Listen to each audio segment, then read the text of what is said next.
How does it work? How does your watch work? You can hear it ticking. But what is it doing? Is it counting? Is it playing a rhythm?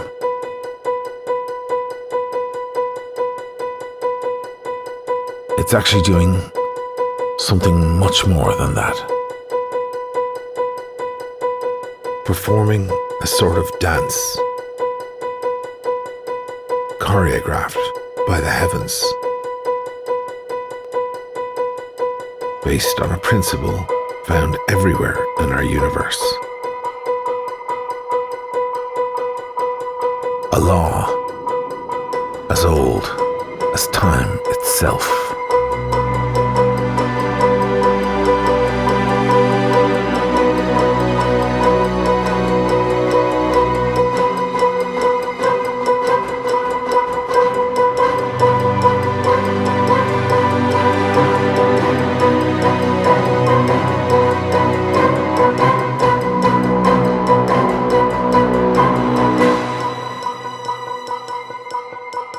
(1585), Pisa, Italy. A young Galileo Galilei stands in a church. A strong breeze rushes into the room, moving the chandelier above Galileo's head. As it swings back and forth, he begins to notice something interesting. With his eyes fixed on its rhythm, he places his fingers against his pulse and starts to count.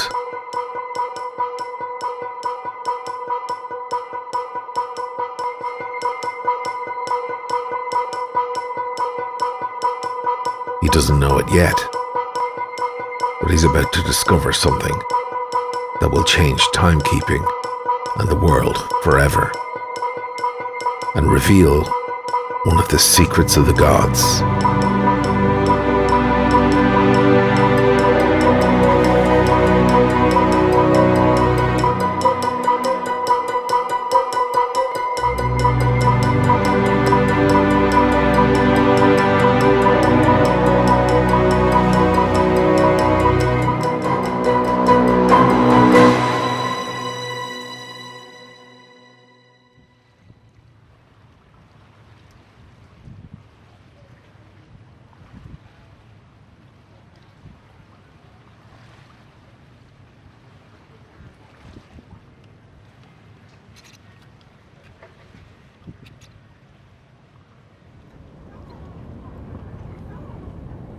When I was in my early 20s, I had a friend. He was about 10 years older than me.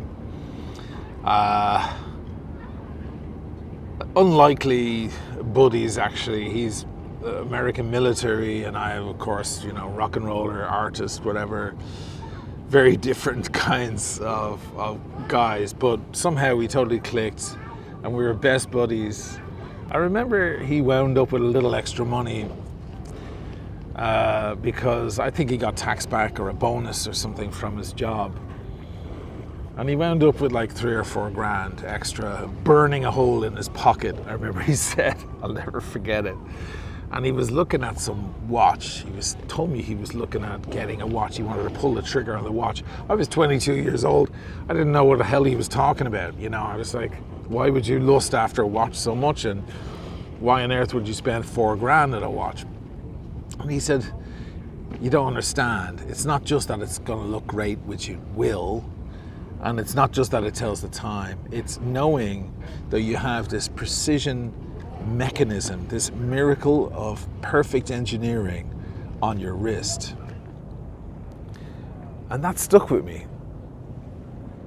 It was very powerful. And even though I didn't care about watches much, that thing went into my head and kind of planted itself somewhere in my unconscious, I think, and sat there for, I guess, decades, because I never really got into the watch thing until only 4 or 5 years ago. I think when I came back to it, there was that thing, that little message that was still there, resonating. Telling the time is something we take for granted these days. It's not even something we think about. Everyone on the planet knows exactly what time it is of the day, of the month, of the year at any one moment. But for the longest time, as a species, we really struggled with it. It was not easy for us to figure out. And it's astonishing to me, as a kind of a bit of a nerd, I'm a bit of a science guy, that all the newer ways of telling time, atomic clocks and quartz and so on, are all actually based on roughly the same principle. No matter which way you look at it, the mechanical watch movement that we're all very familiar with is the most important breakthrough we've had in timekeeping.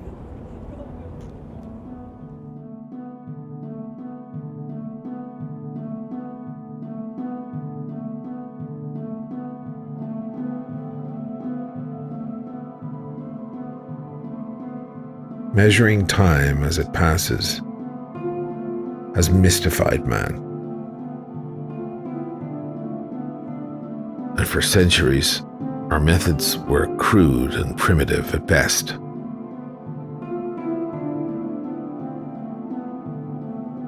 The Greeks, Romans, and Egyptians used the sundial.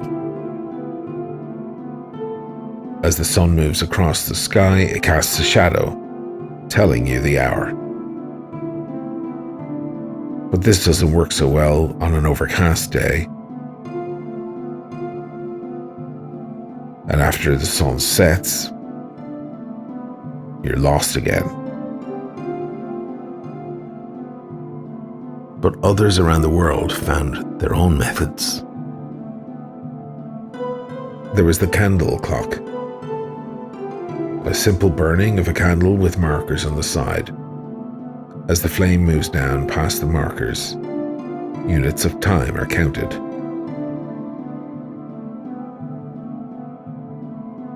In Japan, geishas use incense. As each stick burns away, they know how long they've been cleaning and how much to charge for their services.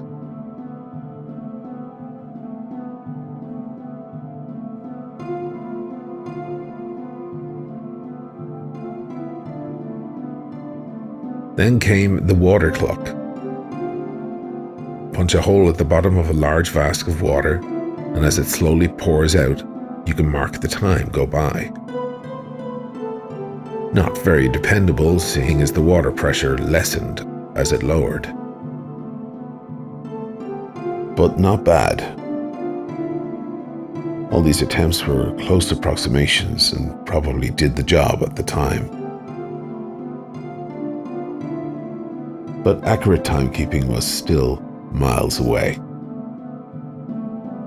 Until that windy afternoon in Pisa, when Mother Nature revealed one of her secrets.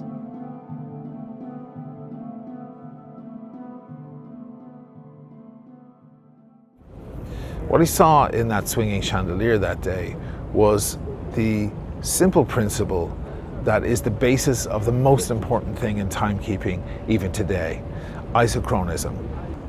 At the time, there were some heavy misconceptions about how gravity worked. Before Galileo, there was Copernicus. He told everyone that heavier objects would fall faster to the ground than lighter objects. But Galileo had his doubts about that, so he went to the top of the Tower of Pisa, the Leaning Tower. He took a heavy mass, something heavy and something light, and dropped them at the exact same time.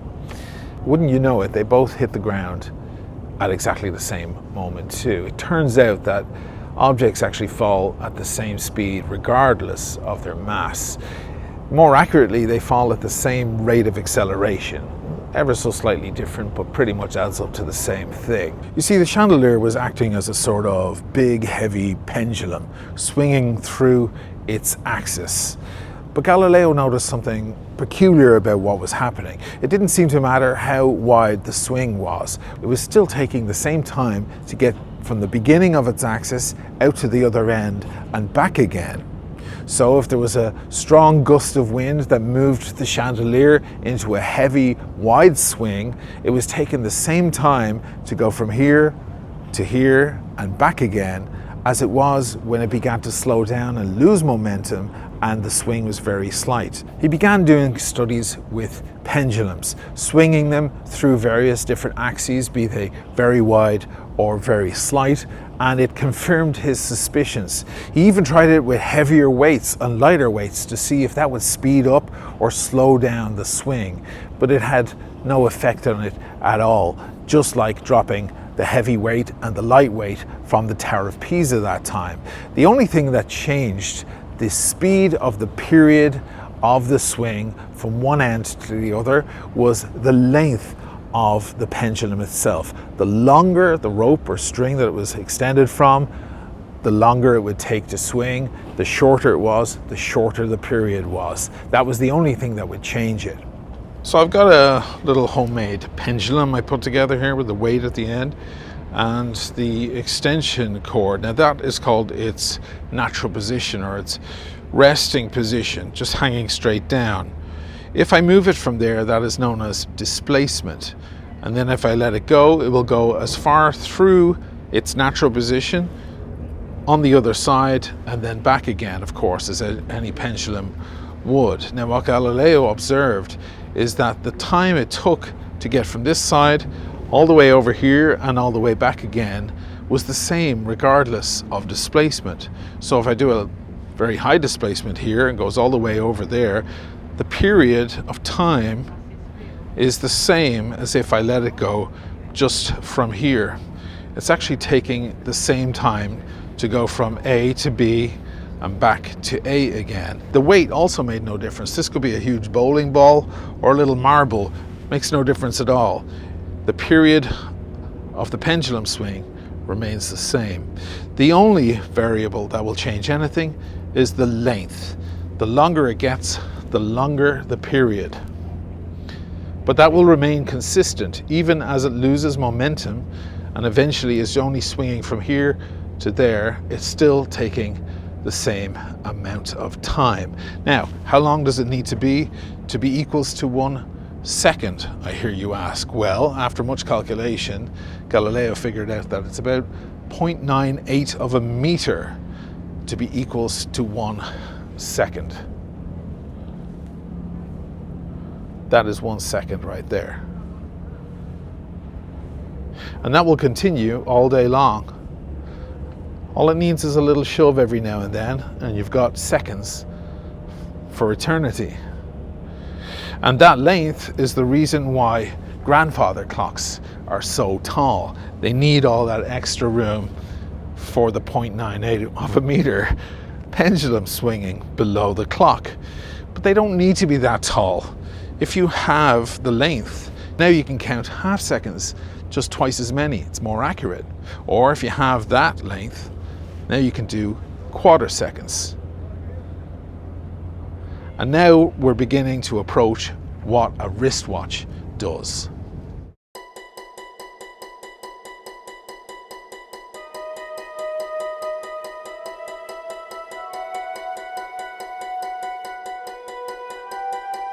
Galileo attached a cog to the pendulum, which would turn with each swing and count out the oscillations one by one. This became known as the escapement. Just over half a century later, a young science student in The Hague, known as Christian Huygens, begins his own experiments based on the pendulum clock. Frustrated by the inaccuracy of the single-hand Galileo clock, Huygens sought to make a clock with 2 hands, one for the hour and one for the minutes. By reducing the pendulum length, the frequency of the oscillation was increased, and he was able to develop a more intricate gear system.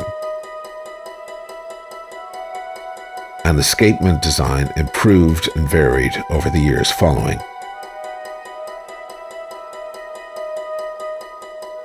We were now into a new era. But Higgins' clock still had drawbacks. Tension and friction within the movement led to some errors in the timekeeping, and it was often necessary to have multiple clocks nearby to draw an average.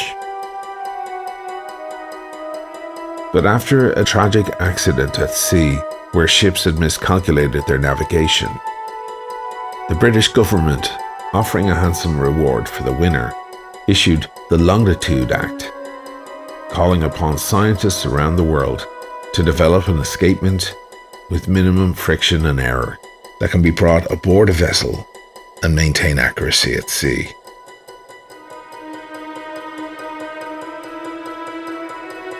British clockmaker John Harrison takes on the challenge.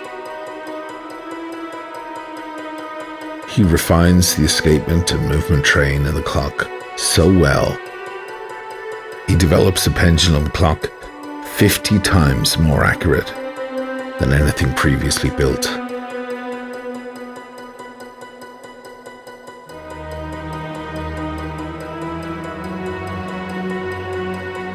But because of the unstable nature of a ship swaying to and fro as it navigates the waves, the pendulum clock is rendered virtually useless. Harrison begins to investigate new ways of exploiting the laws of isochronism and returns to an idea that Christian Higgins had many years previous.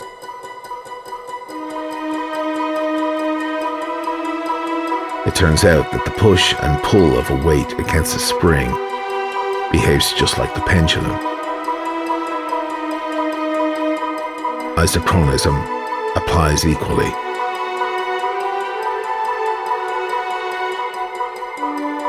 And after 20 years of trial and error, he delivers the H4.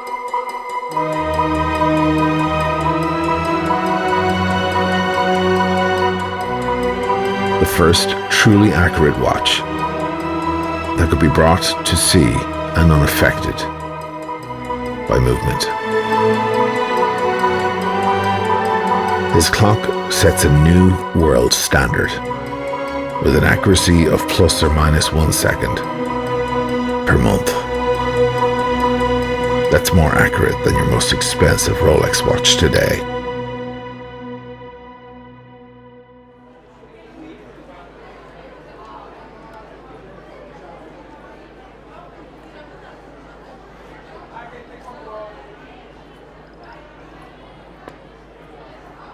The spring moves a balance weight back and forth in a push and pull action, creating a perfect oscillation, just like the one with the weight on the pendulum. That in turn reacts with the escapement, which turns all the other cogs, and now we have perfect timekeeping. It's all powered by a larger spring in a barrel that's wound up manually in many cases and slowly feeds out its energy to the rest of the movement. To reduce friction and wear, the pallets on the escapement are made of rubies. This is why you'll see jewels written on a watch, 19 jewels, 26 jewels. They're not referring to precious stones on the outside of the watch, they're referring to jewels within the movement. And this is how mechanical watches function. They're all based on exactly the same principle. The S200 Salida on the inside of this Zero SS3 and the ETA 2892 inside this Omega Seamaster, they're all doing exactly the same thing. Certain brands will get a bit more ornamented or they'll build their own versions, but they're all based on the same exact principle. But as opposed to the pendulum swing, the balance bridge oscillates quite fast. After all, the more you divide the second up into smaller pieces, the more accurate the watch can be. These watches operate at 28,800 beats per hour. That's 480 per minute, about 8 beats per second. So dividing the second up into 8 parts, that's 4 hertz, because the period of the oscillating bridge is counted going from A to B and all the way back to A again. Do you remember the pendulum swinging? It was 1 second in one direction and then a whole second all the way back. That's 2 seconds per oscillation, so that's 0.5 hertz. Most modern mechanical watches operate at 4 hertz, 8 beats per second, a lot more detailed. And the more we divide the second up into small pieces, the more accurate we can be. If one oscillation was 1 second, you never know that it might slip a little out of time. Whereas if it's going back and forth 8 times per second, now we have more detailed slices of each second as it goes by. But we didn't stop there in our search for pinpoint accuracy and timekeeping. It was later discovered that a mineral that occurs all around the world, a mixture of silicon and oxygen known as quartz, will vibrate at a steady pace if exposed to an electric current. That vibration or oscillation was later used for timekeeping. And to give you an idea how much more accurate it is, if this watch is running at 4 hertz, quartz vibrates at 32,768 hertz. That's a lot more accurate. During the 50s, as we were doing experiments with atomic structure, it was noticed that with a little microwave stimulation, the elements in an atom could be made to oscillate, just like a balance bridge or a pendulum. They started with iodine and moved through all the various elements on the periodic table until they found the perfect one, the one that resonated most perfectly out of all elements. And in 1967, it was decided that that's what all atomic clocks around the world were going to use. It was called cesium-133, a radioactive isotope as it happens. Now cesium-133 is used in all atomic clocks the world over. And to give you an idea of the accuracy we're talking about, if this watch is running at 4 hertz, so that's 8 beats per second, and quartz runs at 32,768 hertz, cesium runs at over 9 billion hertz. So it oscillates back and forth over 9 billion times per second. That's how much the second is being divided up. This is what atomic clocks are based on all around the world. They're in satellites, they're in various places positioned around the world, and that's what your phone is talking to when it gets the time. In fact, that's how GPS works too. It's working on the time differential between speaking to one satellite and another, and it's calculating that precise time difference, and that's how it knows where you are. It's using exactly the same principle as men at sea were using back in the 16 and 1700s, using their clocks to time how far they've gone that direction and how far they've gone the other. Same principles, same thing. All of this was set into motion that day by Galileo Galilei in Pisa in 1585.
But as impressive as these atomic clocks are, we really don't need them on our wrist. It's a miracle that Swiss movements like the Solida, the ETA, can be so accurate considering the technology they're using from hundreds of years ago. But in the end, we don't wear them for their accuracy. We wear them because they're a beautiful instrument, a perfect mechanism. on the wrist.